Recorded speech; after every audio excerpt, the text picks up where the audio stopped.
Servio Tulio Castaño está con nosotros, vicepresidente ejecutivo de Finjus. Y entonces, bueno, él es miembro del Consejo Nacional de la Defensa Pública también, pero en principio, Servio Tulio, empecemos por la convocatoria al Consejo Nacional de la Magistratura, porque hay que escoger 5 vacantes en el Tribunal Constitucional. Bueno, nada, Julio, y gracias a todos por la invitación al espacio. Sí, bueno, ya se convocó para mañana, pero el objeto de la convocatoria de mañana es para conocer de la modificación del reglamento que regula el Consejo Nacional de la Magistratura, que tiene algunos aspectos ahí que cuidan la integridad de quienes se sometan, ¿no?, a ese proceso, a los fines de que no vuelva a ocurrir lo que sucedió en una reunión del Consejo Nacional de la Magistratura en donde se le desconsideró a uno de los que participaban. Esa es la realidad. O sea, se trata de blindar eso. Que no vuelva a ocurrir cosas como las que ocurrieron con Miriam. Sí, eso no puede volver a ocurrir. Con nadie. Porque a fin de cuentas tú tienes que preservarle la integridad a los demás, sobre todo a gente que se está sometiendo a un proceso, a un escrutinio, diría yo. Y fuerte que es. O sea, un proceso fuerte. Y nada, salen 5 jueces, como tú dices, el presidente sale el primer sustituto del presidente, sale el secretario del Tribunal Constitucional. ¿Mi hermano Rafaelito también sale? Sí, sale Díaz Filpo. ¿Díaz Filpo? Sí. Oh. Sí. Justo Pedro Castellano, Milton Ray. Salen muy buenos jueces, dicho sea de paso, o sea, que han hecho una gran labor. Aquí de lo que se trata es que lo que llegue al tribunal sea lo mejor. El presidente lo escoge directamente el Consejo de la Magistratura. Sí, claro.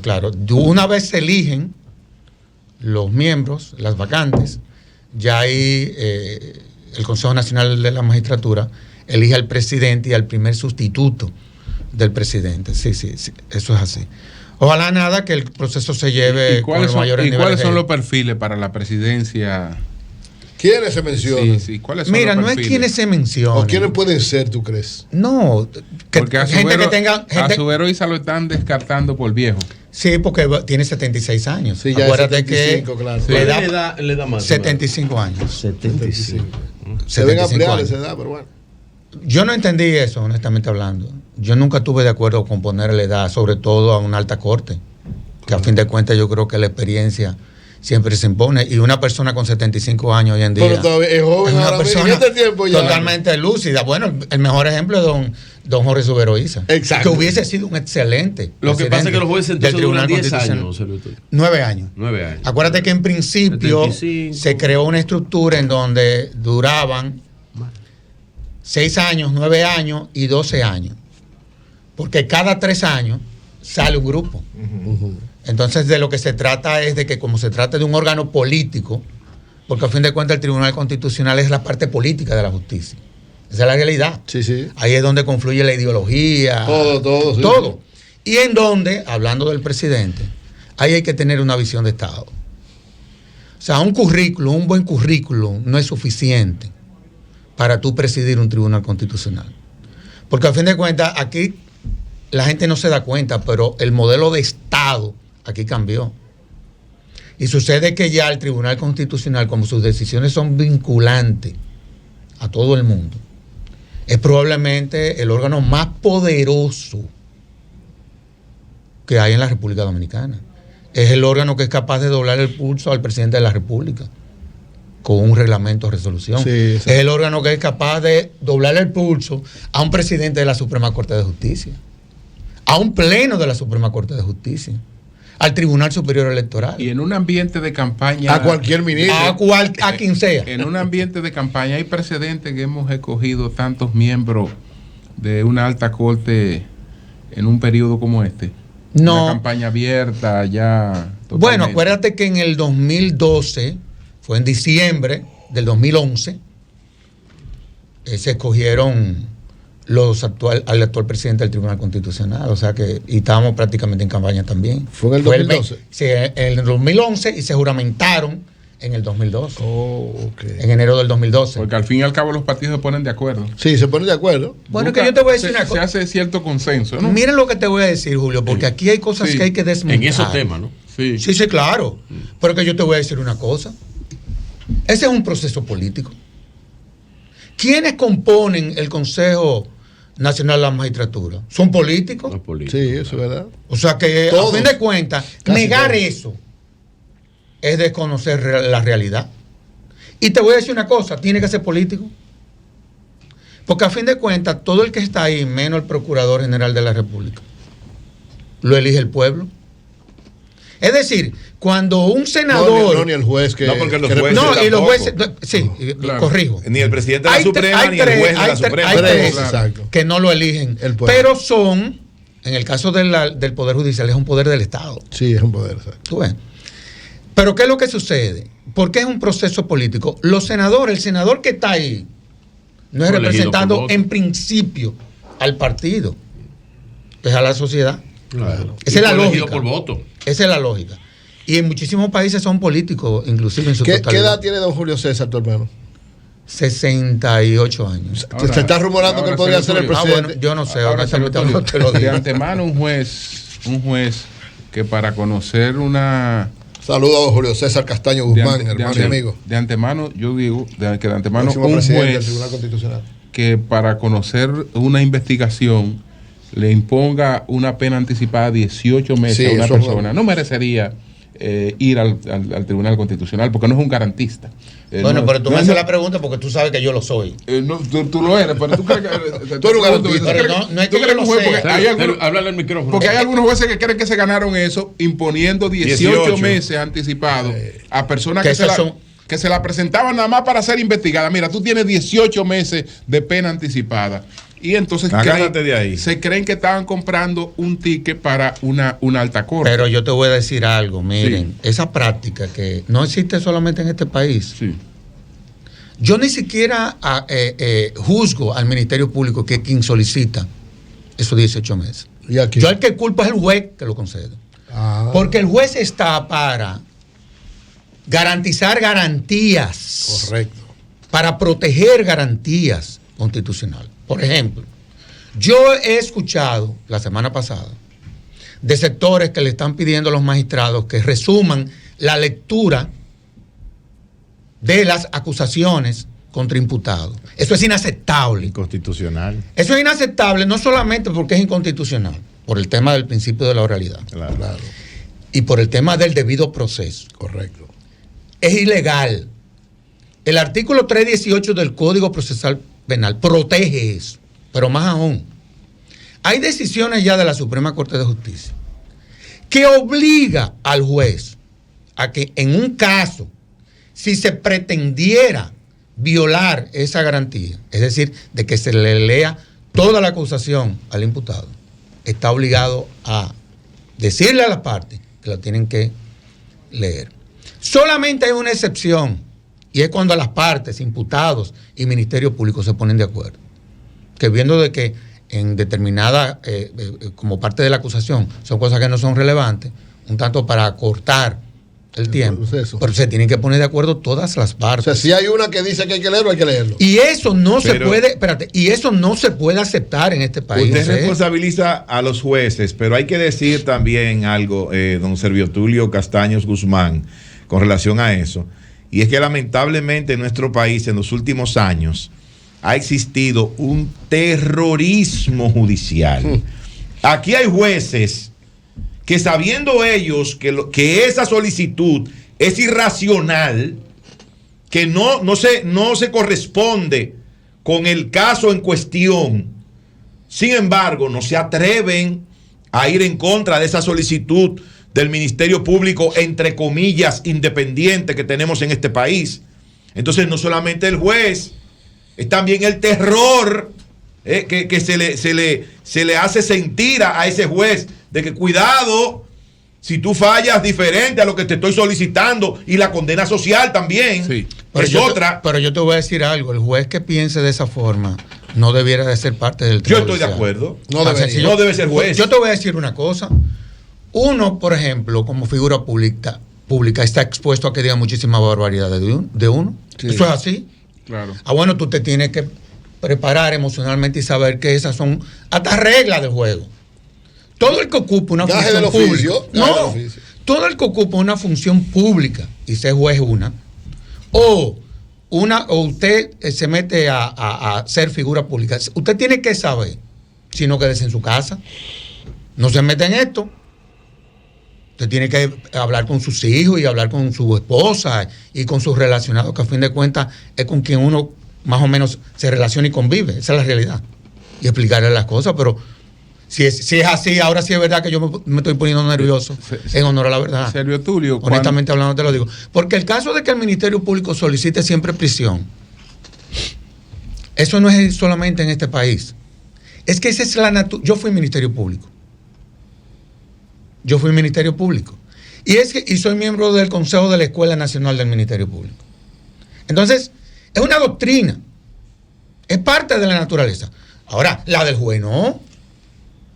Por eso es que ustedes ven que se da esa diferencia ideológica entre Jenny Berenice, Camacho y la Procuradora General, que es garantista. Ella es garantista. Y a veces se refleja en el contenido de sus cartas, de las cartas que le ha enviado. Pero la práctica, lamentablemente, ha sido esa. Y como tú dices, parece que hay jueces que entienden o que no quieren que se le afecte su integridad, qué sé yo. Pero ellos están ahí para otra cosa, para impartir justicia. Para eso que están los jueces. Por eso que yo tengo una crítica de frente a los magistrados. Honestamente hablando te lo digo. Sobre el caso de los cuerpecitos de los niños, de los neonatos fallecidos, ¿no? ¿Qué piensa Finjus? No, eso es parte de la debilidad institucional que vivimos aquí. Sobre todo porque cuando tú analizas cómo se llevó, porque tienen que haber protocolos. En los hospitales a esos niños se le hicieron autopsia. La ley manda que hay que hacérselo. Entonces el problema comenzó en el hospital. Tan sencillo como eso. Para mí la responsabilidad, ¿quién es que la responsabilidad primera y básica? Y el Estado en este caso está representado en el hospital. Sí, pero por supuesto, pero más aún, ¿cómo es posible que quien reciba los cadáveres sea el Zacatecas? Eso es increíble. Y lo reciba de un chofer. Y además, de una funeraria. Que probablemente es el que menos tiene que ver en eso. El que así son las cosas. Vamos a hablar claro. El que menos tiene que. A deshora se lo entregaron. Estaba borracho como que se supone que hay un horario en el Camposanto. Claro. Pero además, yo como autoridad, don Servio Tulio, como autoridad en este caso como dirección del hospital, yo no puedo hacer eso, enviarlo a la funeraria y desentenderme. No. Como Estado yo tengo que darle seguimiento a que eso llegue a su final, que se cumpla con lo que hay que hacer. Pero no se hizo eso. Y nadie habla de la directora del hospital. No. Ahora solicitan medida de coerción consistente en prisión preventiva para dos infelices. Para uno que se la busca haciendo trabajitos de albañilería en el cementerio y para otro que es un simple chofer de una funeraria. No me joda nadie. Eso es así. No, hombre, no. Y esas son las cosas que en este país hay que corregir, porque eso no es la primera país. Eso no es la primera vez que pasa, para que ustedes sepan. Es la primera vez que se sabe. Se sabe por eso. Son cosas diferentes. Yo lo que le dije es que eso es práctica, esa práctica tiene que frenar ahora del mundo responsablemente. Ahora se dejó ver, esa práctica tiene que estar ahí. Pero la responsabilidad no puede ser del chofer y del Zacatecas. Un asunto es el hecho. No justifique eso. Es que yo no lo estoy justificando. Eso es dantesco. Yo no lo estoy justificando. Yo he dicho que eso es criticable. Sanciones a todos. No, pero lo que estoy diciendo es que eso era una práctica y la práctica hace ley. Lo he dicho 1,000,000 de veces. Porque ahora le van a cargar dado ¿A qué nivel considera que está la reforma? A los padres también. La reforma policial. ¿Tú crees que llevamos un 25%, un 30%? ¿A qué nivel estamos de los planes de reforma policial? No, este es el principio de un proceso. O sea, 2 años no son suficientes como para tú, o 1 año y medio. Obviamente, lo que se ha querido en principio es levantarle la moral a los policías. Esa es la realidad. Mejorarle sus condiciones, los espacios en donde laboran. Porque a fin de cuentas, esa es una institución que el Estado descuidó. Aquí no hay que echarle la culpa a nadie. Era una institución en donde el presupuesto que se le asignaba, real y efectivamente, eso no daba para tú poder garantizar una buena policía. Y eso se arrastró durante décadas. ¿Qué es lo que ha pasado ahora? Que el presidente, él ha asumido eso como punto de su agenda. Él ha asumido esa reforma. Que dicho sea de paso, yo sostengo la tesis que solamente tú puedes transformar una institución de hombres armados cuando un presidente de la República se involucra. Él directamente. O sea, eso no lo puede lograr ni que el ministro de Interior, ni el director. No. Porque es una institución muy compleja. Y tan compleja es que todo este proceso ha sido criticado grandemente por la cantidad de prácticas que operaban a lo interno de la institución, que se han venido desmontando. Que sí, está macuteo, y eso es una realidad. Pero hay estructuras ahí que se han desmontado y se ha transparentado la institución. Hasta tal punto que este año fue la misma policía la que le solicitó a la Cámara de Cuentas. Obviamente la Cámara de Cuentas no está operando, esa es la realidad. Pero la que le solicita que le hagan la auditoría. No como sucedió desde un principio, en donde quien solicitó la auditoría fuimos nosotros. Y bueno, ustedes vieron los resultados. Y es una reforma que se está llevando a cabo sin tirar un tiro. Por ejemplo, los policías tienen su transporte garantizado, tienen buena alimentación ya, pueden utilizar el metro gratis. Se firmó un acuerdo con 52 universidades a nivel nacional en donde los hijos de los policías podrán ser, siempre y cuando califiquen, becados por esas universidades. La UAS está de lleno metido en eso. Se están remodelando las escuelas de la policía, que eso era un desastre total. Bueno, Nayib ha hablado mucho sobre eso. Las condiciones en donde pernotaban los policías, no había bibliotecas, la alimentación fatal, los programas de formación duraban 45 días, los policías no llegaron en el proceso de práctica, no llegaron a disparar el arma más de 5 veces, o sea, una verdadera locura. Julio, perdón, Mira, antes de continuar con esa interesante entrevista de don Servio Tulio, una información muy importante de lo que ha dicho Manuel Jiménez. ¿Qué dijo? En la mañana de hoy. Atención, Virgilio, atención. Yo sé lo que dijo. No podemos corroborar los resultados extraídos de ese proceso. Sí. ¿Y qué dijo al final? Ya que estaríamos admitiendo una realidad ficticia que no existe. Ajá, ¿y qué dijo? Dijo que no impugnará los resultados y se centrará en evitar el debilitamiento del presidente Abinader. Se une a la campaña, punto. Del presidente Abinader en Santo Domingo Este. Es decir, que él no acepta a Diostacio, que dice que los resultados fueron ficticios.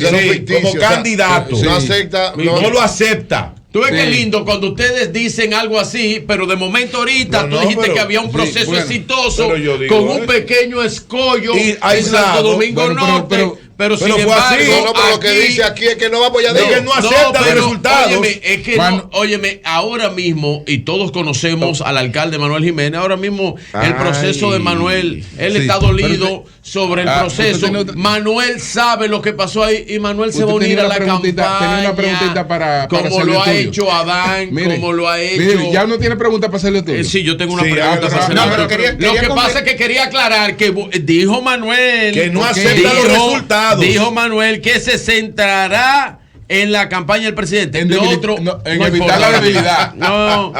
Sí, hombre. Percata, menuta ahí. Que debió eso no es nada. Que debió decir el trabajar en la fortaleza. Tío, no pierdas tu tiempo visitando a Manuel Jiménez. La pregunta. Que no te quiere ver. No, mira, para terminar, Julio. Sí, pero ahora, ¿en qué está centrada ahora el proceso? En los programas de formación. Pedro se fue. O sea, la policía tiene que ser formada en los tiempos que se forman las demás policías del mundo. No vino nadie. Y en eso se está. O sea, se está trabajando en eso. Hay un equipo conformado por académicos y policías, porque dicho sea de paso, la cantidad de gente valiosa que hay ahí en la policía es una cosa que tú no te puedes imaginar. Y bien formadas. Así es. Entonces, En ese proceso se está. Finalmente, Virgilio, finalmente. Sergio Tulio, se dijo mucho de la nueva academia de la Policía Nacional. La ahí policía hay unas cuantas, trabajando contra la delincuencia. ¿Qué es eso? Okay, se metió y ahí vemos algunas imágenes. Tú me decías que es la academia más moderna que tiene el Caribe. Sí, sí, claro. Mira unas imágenes. Claro, si claro. ¿Por qué? ¿Por qué? Bueno, porque tú tienes que ver, por ejemplo, lo que es eso era un hotel. Sí. Un hotel que cerró. Y lo que se hizo fue construir una edificación como esa. Se iba a coger años. Otra cosa que se ha criticado mucho ese contrato. Bueno, yo no trabajé en lo que fue la negociación y la elaboración de ese contrato. Y no está un poco caro lo que hay que pagar por esa edificación al año. Eso se ha dicho. Sin embargo, cuando se dicen lo que hicieron en las negociaciones, que cuando tú analizas el costo de la edificación versus lo que se está pagando por el alquiler, se corresponde con los precios, con los estándares. Lo que pasa es, Sergio Tulio, que un hotel en una playa es una distracción. Y el tema de la distancia y todo eso. A mi modelo eran las academias de béisbol. Las academias de béisbol que están aquí de la MLB son el mejor modelo para tú formar policía. No sí, el problema es el hotel, a mí yo trato de entenderlo por todos lados y no me da. Okay. No sí, me lo que pasa es que ese hotel tiene, vuelvo y te reitero, tiene una serie de espacios que le va a permitir a quienes se capaciten ahí, porque los primeros 6 meses es de doctrina y los otros 6 meses son de práctica, uso de la fuerza y ese tipo de cosas. Y a fin de cuentas, era el único espacio que había disponible como para tú poder tener una academia que tuviera una capacidad de formar 1.600 policías simultáneos. Pues muchas gracias, Sergio Tulio. Muchas gracias. Sergio Tulio Castaño, vicepresidente ejecutivo de la Fundación Institucional de Justicia. Gracias, Sergio Tulio. Gracias a ustedes, señores. Cambio fuera.